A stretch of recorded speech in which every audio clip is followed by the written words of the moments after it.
ఎప్పుడైనా బ్రోంచో డైలేటర్స్ అని చెప్పి విన్నావా? లైక్ బ్రోంచో డైలేటర్ డ్రగ్స్ అని చెప్పి. సో ఛాన్సెస్ తక్కువ, ఎందుకంటే మనం ఎక్కువగా డ్రగ్స్ యూజ్ చేయడం లోపల అలవాటు పడి పడి పడి లైక్ డైరెక్ట్ డ్రగ్ నేమే యూజ్ చేస్తూ ఉంటాం. లైక్ ఈ బ్రోంచో డైలేటర్ తీసుకురా, అది తీసుకురా అని చెప్పాం, డైరెక్ట్ డ్రగ్ నేమే చెప్తాం. కాబట్టి బ్రోంచో డైలేటర్ అని చెప్పి వినే ఛాన్సెస్ అయితే తక్కువ. But we use those drugs daily, కానీ అవి బ్రోంచో డైలేటర్సే అని చెప్పి తెలియదు. లైక్ థియోఫిలిన్ కానీ, లేకపోతే అమైనోఫిలిన్ కానీ, సాల్బుటమాల్ కానీ, ఇట్లాంటి డ్రగ్స్ అయితే మనం యూజ్ చేస్తూ ఉంటాం. But we don't know these belongs to bronchodilators అని చెప్పి.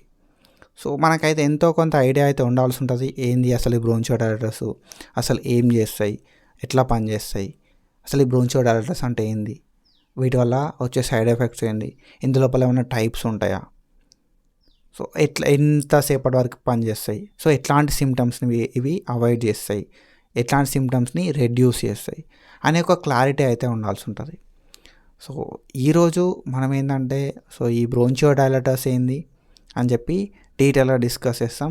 లైక్ ఇందాక డిస్కస్ చేసినాం కదా మనం, సో అమైలోఫిలిన్, థయోఫిలిన్, సాల్బుటమాల్ అని చెప్పి ఈ డ్రగ్స్ అన్నీ కూడా సో అంటే లైక్ షార్ట్ యాక్టింగా, లాంగ్ యాక్టింగా, ఏ కేటగిరీలోకి వస్తాయి అని చెప్పి కూడా నీకు కూడా ఫుల్ క్లారిటీ అయితే వస్తుంది.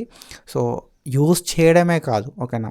సో యూజ్ చేసేటప్పుడు ప్రతిసారి కూడా okay this is a bronchodilator, ఇది ఒక బ్రోంచో డైలేటర్, ఇది ఈ కేటగిరీ కిందకి వస్తుంది, ఇది ఇంతసేపు పనిచేస్తుంది అనే క్లారిటీ ఈ వీడియో తర్వాత నీకైతే వస్తుంది.